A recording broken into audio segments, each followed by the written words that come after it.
Bollywood silver screen presenting the star. ये कहानी आज से 2200 साल 9 महीने पहले की कहानी है, जहां पर हमें एक लड़की को दिखाया जाता है जिसका नाम मेरी है। मेरी अपने खाने से पहले ईश्वर की प्रार्थना करती है और तभी वहां पर एक छोटा सा चूहा आता है जो उसका खाना चुराने की कोशिश करता है। मेरी बहुत ही दयालु होती है, वो उसे अपने खाने में से एक टुकड़ा दे देती है और तभी वहां पर एक तेज रोशनी आती है जो कि एक एंजल है। एंजल की आवाज मेरी को बताती है कि बहुत जल्दी तुम्हारे घर में एक बहुत ही दिव्यमान बच्चा पैदा होगा जिसका नाम होगा मिसाया। तुम्हें उसकी रक्षा करनी होगी। मैरी कहती है कि ठीक है, मैं ऐसा ही करूंगी। और इसके बाद वो रोशनी खिड़की से जाकर सीधा आसमान में एक स्टार बनकर चमकने लगती है। ये स्टार आसमान में सबसे तेज चमक रहा होता है जिसे देखकर सभी जानवर हैरान होते हैं।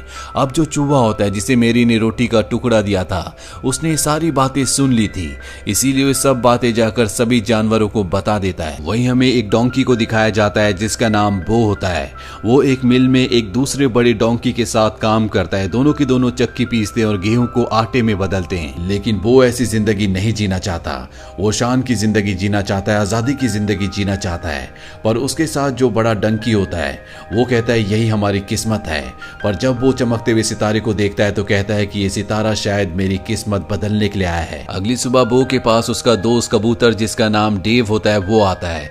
वो बो को बताता है कि बहुत जल्दी यहाँ से एक शाही सवारी गुजरने वाली है। ये सुनकर बो बहुत एक्साइटेड हो जाता है और अपने पिता से कहता है कि मैं भी शाही सवारी में एक दिन सवार होकर आपका नाम रोशन करूंगा, लेकिन उसे सबसे पहले अपने आप को यहाँ से आजाद करवाना होगा। वो किसी तरह से अपनी रस्सी काट देता है पर इससे पहले कि वो यहाँ से निकलता, इस मिल का जो मालिक होता है वो यहाँ पर आ जाता है। वो देखता है कि बो ने अपनी रस्सियां काट दी है, साथ ही उसने चारों तरफ अफरा तफरी मचा रखी है, इसीलिए वो गुस्से में आकर उसे चेन से बांध देता है। और अब बो की आंखों के सामने यहाँ से शाही सवारी भी गुजर जाती है। बो का दिल इससे टूट जाता है और इसी तरह से 6 महीने बीत जाते हैं। वो आज भी अपने साथी डोंकी के साथ उसी मिल में काम कर रहा होता है, लेकिन उसका एक ही सपना होता है कि वो शाही सवारी में शामिल होकर एक दिन सबको अपनी पहचान, अपनी इंपॉर्टेंस का एहसास कराए। दिन रात उसकी आंखों में यही सपना होता है, इसीलिए उसके साथ जो बड़ा डोंकी होता है उसे उस पर दया आ जाती है और वो बो के साथ मिलकर उसे भगाने का एक प्लान बनाता है। वो जानबूझकर अपनी तबीयत खराब होने का बहाना करता है, साथ ही बो को भी जंजीरों से आजाद करवा देता है। और जब इस मिल का मालिक उसे देखने के लिए आता है तो बो उस जगह से भाग जाता है। हालांकि मिल का मालिक उसका पीछा भी करता है, लेकिन बो भागता हुआ एक लंबी जंप लगाता है जिससे उसके पीछे के पैर में चोट भी लग जाती है। लेकिन बो किसी तरह से उसकी नजरों से ओझल हो जाता है और अब वो एक घर के पास पहुंचता है। ये मेरी का घर है, उसी लड़की का जिन्हें एंजल्स ने कहा था कि तुम्हारे घर में बहुत जल्दी एक दिव्यमान बच्चा आएगा, तुम्हें उसकी रक्षा करनी होगी। और अब वो मेरी के घर में छुप जाता है। मेरी की अब शादी भी हो चुकी है और उनके जो हस्बैंड है उनका नाम जोसेफ होता है। वो जो मेरी के घर में छुप रहा होता है, मेरी उसे देख लेती है। वो देखती है कि बो के पैर पर चोट लगी है। मेरी का दिल बहुत ही दयावान होता है, वो उसके पैर पर कपड़ा बांध देती है। पर जब मेरी के हस्बैंड जोसेफ यहाँ पर आते हैं तो वो बो को भगाने की कोशिश करते हैं, पर मेरी उन्हें कहती है कि शायद इसे हमारी जरूरत है, हमें इसे अपने पास रख लेना चाहिए। मेरी का ऐसा व्यवहार देखकर बो को बहुत अच्छा लगता है, वो मेरी को पसंद करने लगता है। वही मेरी अपने हस्बैंड जोसेफ को बताती है कि कैसे एंजल उनके सामने आई थी और उन्हें एक भविष्यवाणी के बारे में बताया था जिसमें उनके घर में एक बहुत ही दिव्यमान बच्चा पैदा होगा जो इस पूरी दुनिया की रक्षा करेगा, वो सब कुछ बदल कर रख देगा। और जोसेफ भी इस बात को समझते हैं और वो आने वाली हर एक सिचुएशन को एक्सेप्ट करने के लिए उन्हें वादा करते हैं। दरअसल अब मेरी प्रेग्नेंट भी होती है। वहीं हमें बो को दिखाया जाता है जो शाही सवारी में शामिल होने के लिए यहाँ से निकलना चाहता है, पर तभी उसका दोस्त कबूतर जिसका नाम डेव है वो आता और उसे बताता है कि बाहर तुम्हारा मालिक तुम्हें ढूंढ रहा है, अगर तुम गए तो तुम्हें पकड़ लेगा, जब तक तुम्हारा पैर ठीक नहीं हो जाता तुम्हें यहीं पर रहना चाहिए। वो भी डेव की बात मान लेता है। वहीं हमें 3 वाइज मैन को दिखाया जाता है जो अपने कैमल में इसी राज्य में आते हैं जहां पर मेरी रहती है। ये तीनों की तीनों राजा के पास जाते हैं। इनके पास बहुत ही बेशकीमती गिफ्ट्स होते हैं। राजा को लगता है कि ये गिफ्ट्स उनके लिए लाए गए हैं, पर ये तीनों तीनों वाइज मैन बताते हैं कि ये आपके लिए नहीं बल्कि उस दिव्यमान बच्चे के लिए हैं जो आने वाले वक्त में पूरी दुनिया में राज करेगा। ये सुनकर राजा को बिल्कुल भी अच्छा नहीं लगता। राजा इन तीनों से कहता है कि तुम जा सकते हो, और इसके बाद वो अपने एक सिपाही को बुलाता है जो कि बहुत ही खतरनाक होता है और उसके पास 2 खतरनाक डॉग्स भी होते हैं। राजा उसे आदेश देता है कि जाओ और उस दिव्यमान बच्चे को ढूंढो और खत्म कर दो ताकि कोई भी इस दुनिया पर मेरे अलावा राज ना कर पाए। अब वो सिपाही अपने दोनों खतरनाक डॉग्स को लेकर यहाँ से निकल जाता है और उसके डॉग्स को वो रैट मिल जाता है जिसने सबसे पहले इस भविष्यवाणी को सुना था। डॉग्स उससे पूछते हैं और रैट डर से उन्हें सब कुछ बता देता है, साथ ही वो मेरी का पता भी बता देता है। वही मेरी और जोसेफ को दिखाया जाता है जो अब बैथलेहम जाने की तैयारी कर रहे होते हैं जो इस शहर से बहुत दूर है।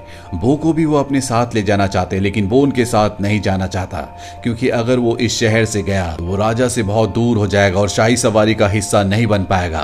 शाही सवारी का हिस्सा बनकर वो सबको अपनी इंपॉर्टेंस के बारे में बताना चाहता है। मेरी जब देखती है कि उसके साथ वो नहीं आना चाहता तो वो अपने हस्बैंड जोसेफ से कहती है कि हमें यहाँ से पैदल ही निकलना होगा और जोसेफ और मेरी बैथलेहम के लिए पैदल निकल जाते हैं।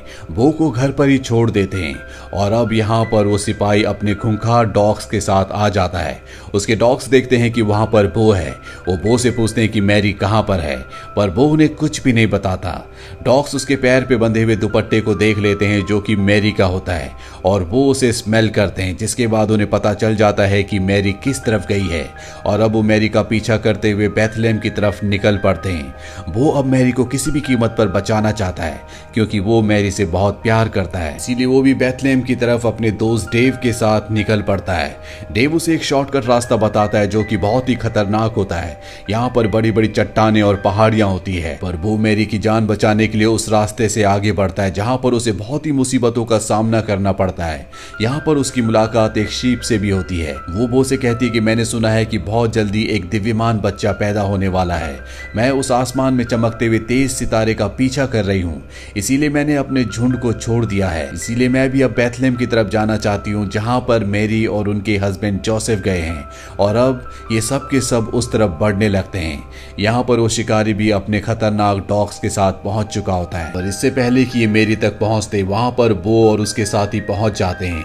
इसीलिए वो उस सिपाही और उसके खतरनाक डॉग से मेरी को बचाने के लिए वहीं पास ही में हो रहे एक मेले में ले जाते हैं, पर अब यहाँ पर वो सिपाही यानी कि हंटर भी पहुंच चुका है जो मेरी को देख लेता है। इसीलिए वो अपने डॉग्स को बांधकर अब मेरी को मारने के लिए आगे बढ़ता है। वो उस सिपाही को देख लेता है, इसीलिए वो जानबूझकर कार्ट के पहियों से पत्थर हटा देता है जिससे कार्ट नीचे की तरफ लुढ़कना शुरू हो जाता है। कार्ट कई चीजों से टकराता है जिससे टूट फूट होना शुरू हो जाती है और लकड़ी का एक बहुत बड़ा स्टॉल उसी सिपाही से टकराता है जिससे वो मेरी को मारने से पहले खुद कुएं में गिर जाता है। वो इसके बाद मेरी के कपड़े को खींचने लगता है। दरअसल वो उन्हें बताना चाहता है कि यहाँ पर खतरा है, सिपाही तुम्हें मारने के लिए आया था, लेकिन वो बोल नहीं सकता, इसीलिए मेरी उसकी बात नहीं समझ पाती। और अब इस सब के सब यहाँ से एक बार फिर से अपने सफर पर आगे निकल पड़ते हैं। वहीं राजमहल में हमें उन्हीं 3 वॉइस मैन को दिखाया जाता है जिन्हें राजा कहता है कि तुम अपने नए होने वाले राजा को ढूंढने के लिए जा सकते हो, जिसके लिए तुम इतने सारे गिफ्ट्स लेकर आए हो।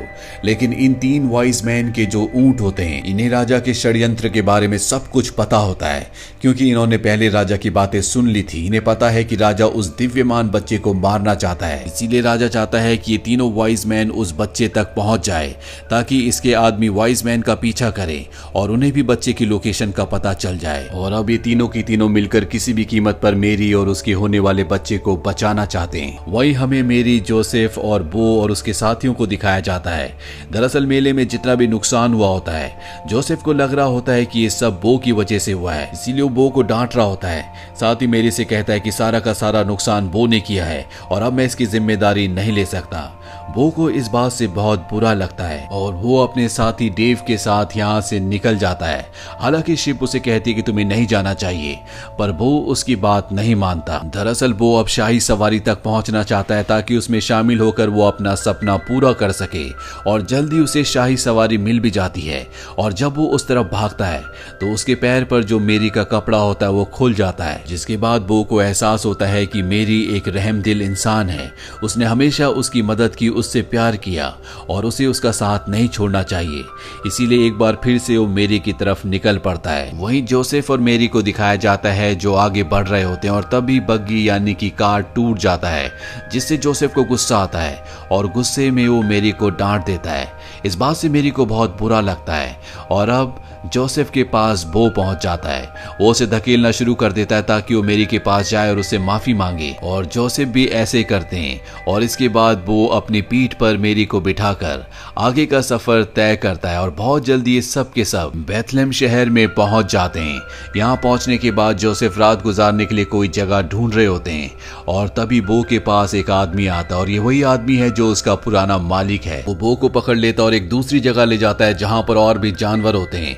यहाँ पर वो बो को बांध देता है और अब यहाँ पर जो घोड़ा और गोट होते हैं वो बो को बताते हैं कि हमारे मैंगर उसे कहा जाता है जहां पर जानवरों का खाना रखा जाता है। पिछले 9 महीनों से आसमान में चमकने वाले उस तेज तारे की रोशनी इसी मैंगर के ऊपर पड़ रही होती है और जब बो को ये पता चलता है तो समझ जाता है कि वो दिव्यमान बच्चा जो पैदा होने वाला है वो इसी मैंगर में इसी जगह पर होगा। वो हॉर्स और गोट से कहता है कि तुम मेरी यहाँ से निकलने में मदद करो। वो दोनों इसकी मदद करते और यहाँ से बो निकल जाता है और तभी उसे शीप और उसका साथी डेव मिलते हैं। वो इन दोनों से कहता है जल्दी से तुम किसी भी तरह से मदद लेकर आओ, मैं मैरी के पास जा रहा हूँ। अब मैरी और उसके बच्चे को मारने के लिए राजा का वो खतरनाक सिपाही वो हंटर जिसके पास 2 डॉग्स भी हैं वो भी इस शहर में पहुंच चुका होता है। साथ ही वो तीनों वाइज मैन भी अपने ऊंट के साथ यहाँ पहुंच चुके होते हैं। वो तीनों वाइज मैन अपने ऊंटों को बांधकर खुद उस बच्चे को ढूंढने के लिए शहर में निकल पड़ते हैं। दरअसल इन्हें पहले से पता होता है कि इस दुनिया में कोई दिव्य शक्ति पैदा होने वाली है और वो यहीं बेथलेहम में पैदा होगी। अब वो किसी तरह से मैरी और जोसेफ तक पहुंच जाता है जो अभी भी बाहर होते हैं। दरअसल मेरी की तबीयत अब खराब होना शुरू हो गई है और वो इन दोनों को अपने साथ इशारे से चलने को कहता है। ये दोनों उसके पीछे जाने लगते हैं और अब सिपाही अपने डॉग्स के साथ इन्हें देख लेता है, वो भी इनका पीछा करना शुरू कर देता है। वो मेरी को और जोसेफ को जानवरों के उस बेड़े तक ले आता है जहां पर खुद भी अभी कुछ देर पहले वो बंधा था। यहाँ पर सभी जानवरों ने पूरी तरह से जगह को साफ कर दिया होता है। वहीं अब शीप को दिखाया जाता है जो अपने झुंड तक पहुंच जाती है और वो उन सबको मदद करने के लिए कहती है, लेकिन कोई भी उसकी बात नहीं सुनता। पर जब वो जोर से चिल्लाती है तो आसमान में एक बार फिर से एंजल्स आते हैं जो सबको उस दिव्यमान बच्चे के बारे में बताते हैं जो अब कुछ ही देर में पैदा होने वाला है। वहीं डेव को दिखाया जाता है जो उन तीनों ऊंटों तक पहुंच जाता है जो वाइज मैन के हैं जिन्हें बांधा हुआ है और वो उन्हें आजाद कर देता है। वहीं बेड़े के बाहर जब वो पहुंचता है तो देखता है कि वहां पर राजा का सिपाही अपने खतरनाक डॉग्स के साथ पहुंच चुका है। वो उनका सामना करने की कोशिश करता है पर सिपाही के खतरनाक डॉग्स उसे पकड़ लेते हैं और अब सिपाही अंदर जाकर मेरी को मारना चाहता है। पर इससे पहले कि वो ऐसा करता यहाँ पर शीप्स का झुंड आ चुका होता है। साथ ही डेव यहाँ पर तीनों ऊंटों को लेकर आ गया होता है और ये सब के सब उस सिपाही पर हमला कर देते हैं। ऊंट उसे और उसके डॉग्स को घसीट कर एक पहाड़ी से नीचे लटका देते हैं और अब वो डॉग्स और वो सिपाही तीनों के तीनों नीचे गिरने वाले होते हैं और तभी सबको एक बच्चे की आवाज सुनाई देती है। सब समझ जाते हैं कि मेरी ने एक बच्चे को जन्म दिया है जिससे सभी को खुशी होती है और अब सिपाही जिसके नीचे डॉग्स लटके हुए होते हैं वो अपना वजन कम करने के लिए उनकी चेन छोड़ देता है। वो उन्हें बचाने के लिए नीचे भागता है और अब सिपाही अपनी तलवार को चट्टान में गाड़ कर ऊपर आने की कोशिश करता है, लेकिन इससे चट्टान फट जाती है और वो नीचे गिरकर मारा जाता है। वहीं बो को दिखाया जाता है जिसने दोनों डॉग्स को पकड़ लिया होता है और अब वो उन दोनों को ऊपर खींचकर उन दोनों की जान बचा लेता है। इसके बाद ये सब के सब उस जगह जाते हैं जहां पर उस दिव्यमान बच्चे का जन्म हुआ होता है। ये सब उस बच्चे को देखते हैं और बहुत खुश होते हैं। यहाँ पर वो डॉग्स भी आ जाते हैं जो पूरी तरह से अब बदल चुके हैं। उन्हें अपनी गलती का एहसास है और ये जो बच्चे का जन्म हुआ होता है ये और कोई नहीं बल्कि जीसस क्राइस्ट होते हैं। अब यहाँ पर वो वाइज मैन भी आ जाते हैं जो जीसस क्राइस्ट के लिए गिफ्ट्स लेकर आए होते हैं। वो गिफ्ट्स जीसस क्राइस्ट को दे देते हैं। यहाँ पर इनके जो 3 ऊंट होते हैं उनमें से जो फीमेल ऊंट होती है वो कहती है कि इस पल को दुनिया हमेशा याद रखेगी। अब वो यहाँ से जाना चाहता है। उसे लगता है कि जो जोसेफ उसे पसंद नहीं करते, पर मेरी और जोसेफ उसे अपने साथ रखने का फैसला कर लेते हैं।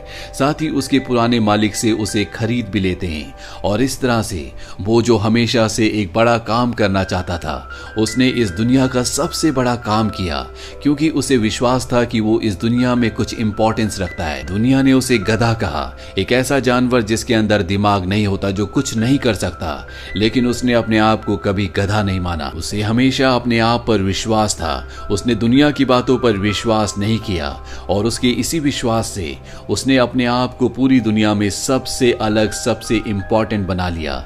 इसीलिए हमें भी अपने ऊपर विश्वास रखना चाहिए। तो ये थी पूरी कहानी फिल्म द स्टार की। ये फिल्म ईयर 2017 में रिलीज हुई थी। IMDb पर इसकी रेटिंग है 6.2। उम्मीद करते हैं कि ये कहानी आपको पसंद आई होगी।